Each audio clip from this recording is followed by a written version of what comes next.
What's up, you guys? This is Jenny, and this is our Hellbent yoga class. This is number 8. We've been at it for 2 months, and I really have been loving doing this class. I think it's awesome for people who ride bikes, ride horses, if you do a lot of standing or sitting at a computer or have this prolonged posture, whatever work you do, especially if you're sitting there with your neck down or the arms up like this all day. And it's also really good for people who have like autoimmune issues, autoimmune disease, and things of that nature, because we move really slow, we take our time in our postures, and there's always ways that we can modify our postures when we're in them. And today we're going to be working on our hips and glutes. And these are really important areas actually, because pretty much almost all of that movement when we're engaging in an activity comes from that space.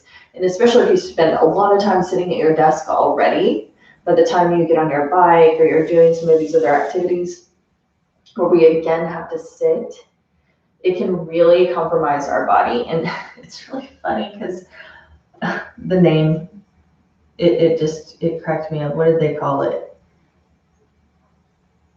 It was like dead glute. Dead glute. Where is it? Of course, when I'm looking for something, I can't find it.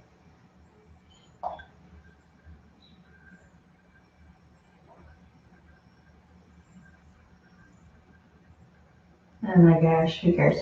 They were calling it like dead glute disorder or something like that.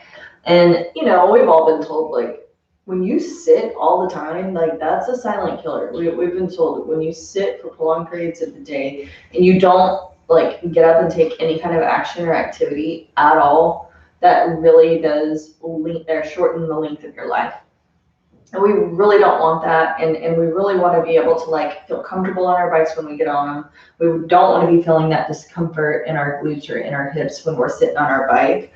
All movement comes from that place when we're engaging in these activities, walking, running, you know, all of this stuff that we do every single day, it's stemming from that area. And when your glutes aren't activating properly, because it literally does create like a deactivation within that place where it's like those muscles are no longer firing off the way that they used to. It causes reduced power, diminished athletic performance, flat butt syndrome, low back pain, leg pain, knee pain, hamstring strains, hip pain, can even cause upper body pain, lower extremity injuries, ACL sprains, ankle instability. All of that is super important when we're riding our bike. Ankle instability, if I can't put my foot down and like hold my bike up when I'm doing this stuff or stopping at a stop sign, if I can't put one of my feet down to support my bike, like, I'm in trouble. There's a lot of things that I'm going to have to be able to do that if my glutes and my hips aren't strong, which the hips are like really supporting the glutes at this point. Because when we're working to strengthen the glutes, there is a system that we have to utilize to really strengthen that space.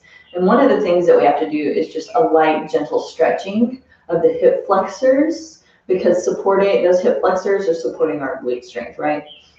So it's like that counter stretch almost that we have to engage in. If this is tight, we're going to have a difficult time strengthening the glutes. So we need to open up these hip flexors so that we can release that tension within that space and build the strength in the glutes at that point. So it's really cool how we can utilize those two spaces to efficiently take care of that one space. So basically, we need to stretch out those hip flexors. So we're going to be doing some of that today. It's more going to be stretching of the hip flexors. And then we're going to work on glute strengthening exercises. Let's see if there's any other important information in here. Those muscles become dormant, basically, is what it says. So once those muscles are dormant, we have to wake them up. And we have to use the opposing muscle, which is your hip flexor. And it's a two-step protocol, dealing with the tight hip flexors and then reactivating the glutes. And the restorative stretching lengthens the muscle fiber to return the hip flexors to their original health. And this is a huge problem. I see a lot, especially in like dudes. Tight, tight, tight hip flexors, tight, tight, tight hamstrings. The hamstrings could easily be a result of the weak glutes and not strengthening those glutes. So if you know that you're compromised in that area and that's not something that you often work on strengthening, it's not just about like getting yourself a booty here. It's definitely about being able to do what we love longer, strengthening those parts of our body that are going to make us the most comfortable on our bike, that are going to strengthen the parts of us that are going to be the most important while we're riding, protecting us, keeping us safe and making us feel really good and comfortable while we're doing it. That's one of the major things, right? So I think that's about it for that. Let's go ahead and get started. We'll start in our easy seated position today. If you want to start your music, you could go ahead and cue that up.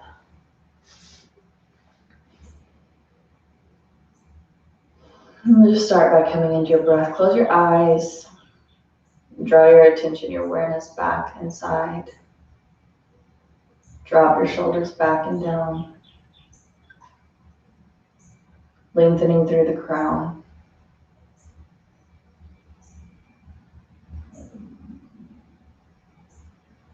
Just deepening your breath. Taking the breath beyond those upper portions of the lung down into those lower lobes. Nice, full, deep breath so that you feel the belly rising up away from the body on the inhalation and taking the navel towards the spine on the exhale. Fully expelling all of that stagnant air out of those lungs.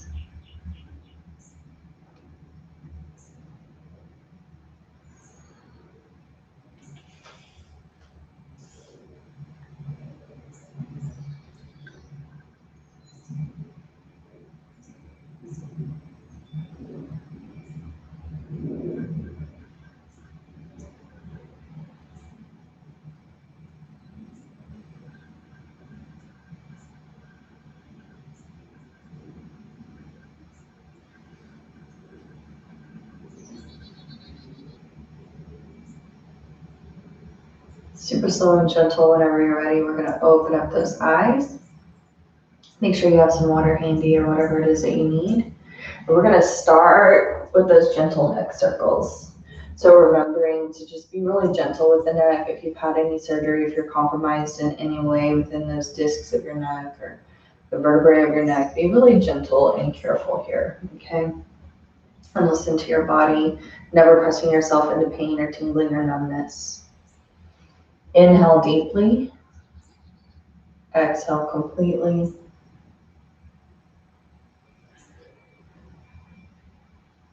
Dropping the chin to the chest. Into the out.